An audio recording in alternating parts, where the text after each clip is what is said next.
30 armored vehicles roll for the breach. Tanks, BMPs, MTLBs, even UR-77s. An entire thrust aimed at Ukraine's western line. More than 10,000 Ukrainian soldiers are surrounded. Russian forces have encircled troops near Kupyansk and Krasno-Ameysk in massive twin operations. President Volodymyr Zelensky has admitted that the situation looks grim.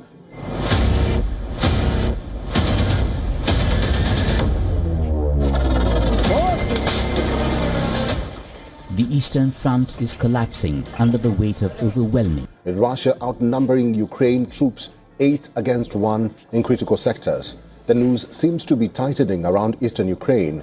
Our next report with the latest from the battlefield. But 5 seconds after they hit the T-0504, something invisible starts hunting them. You'll see how a silent sensor net LEA-100's up high, Mavic 3TS below, fed a kill web that moved faster than Russian EW. And the one strike that erased their jammer and flipped the fight. Stay and learn why speed of data beats thickness of armor. Before we move on, I'd like to ask you a small favor. If you appreciate this content, please take a second to like this video and subscribe to the channel. Over 98% of you watch the videos without subscribing. Costs you nothing, but it makes a huge difference to us. So, did you click the subscribe button? Great, thank you so much. Now back to the video. Force. Russian units backed by relentless artillery barrages and drone attacks have crushed through Ukrainian lines.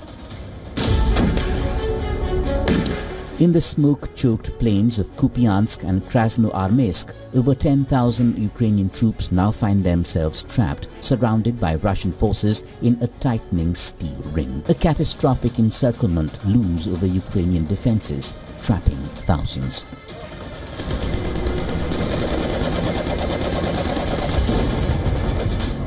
They thought jammers would cloak a steel serpent, but the kill zone was already drawn, and it didn't need to shout to be lethal. 30 armored hulls push for a breach along the western line, nose to tail at disciplined gaps, guns forward, antennas up. Crews trust onboard EW to sandblast the airwaves. They expect drones to blink out. They expect command links to drop. Confidence rides with the column as it noses into the T-0504 corridor. Meanwhile, Ukrainian eyes are already on them. Top generals briefed President Vladimir Putin that the encirclement is near complete, an operation hailed as one of the swiftest advances since the war began.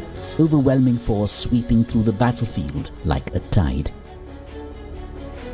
Tanks roar through shattered Ukrainian towns, missiles light up the horizon. Russian forces are now dropping leaflets urging the trapped Ukrainian troops to surrender immediately. On the front lines, the Russian army now outnumbers Kyiv's troops nearly 8 to 1 in the Pokrovsk sector. LA-100 sit high, standoff and quiet, marking heat and shadow on the move. Mavic 3TS float mid-level, relay in short bursts only when the net needs to breathe. Not a stream.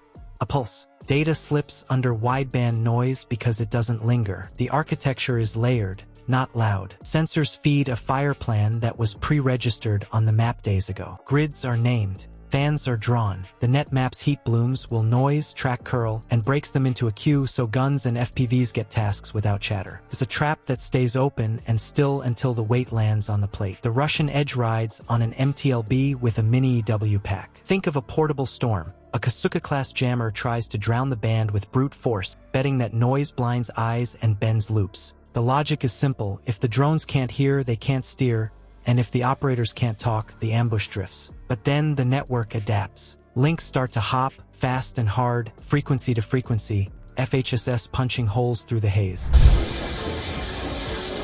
But Ukraine isn't bowing down. In the dead of night, drones launched from Ukrainian territory streaked deep into Russia's Budyonovsk industrial zone, igniting fuel depots and factories.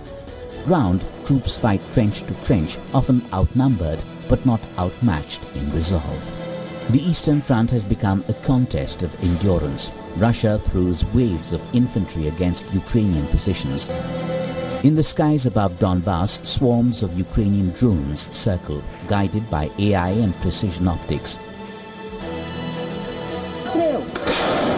On the FPV teams kick into inertial mode, gyros and accelerometers carrying the path even if GPS goes dark. The master control stream drops to a band the jammer touches less. The shield doesn't break the net. It makes the source glow. The first FPV angles in low, not for the hull but the brain and the lungs. Antenna bay first, engine next. One strike, and the jamming coughs and goes quiet. Across the column, screens freeze, then stutter. Orders lag by seconds that feel like minutes. A steel snake loses its head and begins to coil on reflex. Spacing that was meant to cut blast overlap now opens lanes. Ukrainian teams see angles, not gaps. Stugna crews along the line stop waiting and start picking. Turret rings. Side plates. Tracks. They work from outside in one missile at a time, steady cadence, no rush. Long guns join in, not as a barrage, but as a surgeon's fan, preset arcs walking the shoulders and rear of the road. Without the jammer, the convoy's rhythm breaks. The lead element halts under smoke that doesn't screen thermal. The second vehicle tries to pass, rides the shoulder, and throws mud that reads like a flare to mid-level drones. Rear drivers see no clear road and drift into fields laced with plotted points. Each correction feeds the queue. Each pause invites a tasking. Recon keeps pulsing. It doesn't need full motion video. It needs a timestamp and a square. Q adds a BMP on lane 2, warm engine, turret left. FPV team 2 takes it. Another pulse, another square. Artillery cuts the egress with a fan that bites into hedges and ditch lines. The corridor shrinks by the minute, not by distance, but by options. Crew behavior tells the next moves. Hatches crack. Some dismounts push to the tree belt, hugging shadow, and get tracked by heat drift more than shape. A recovery vehicle lurches forward and idles, waiting for a cue that doesn't arrive. The net reads idling engines as targets of opportunity and tags them for FPVs with heat noses tuned for grill doors and hatch seams. For the next stretch, the fight becomes timing. Operators count in their heads, 5 to 7 seconds between bursts, low power, short words. Gunners on the long guns adjust a mil, then 2. Stugna teams swap tubes and keep glass on the same lane. The kill zone doesn't roar. It tightens. The mini payoff lands fast. With EW gone, the column is data poor and late to every decision. Lead hulls sit disabled. Mid-elements hesitate and clog. The rear tries to pivot and meets pre-registered arcs that rake the edge of the fields. Mobility dies in chunks, not all at once, which is worse because the queue stays full. Now that the shield is gone, watch how the 3-tier kill web, recon, FPV, and precision artillery locks the corridor and grinds the push into wrecks and silence. When the jammer dies first, armor stops being a wall and starts being targets. Speed of data beats thickness of steel. That's the lesson.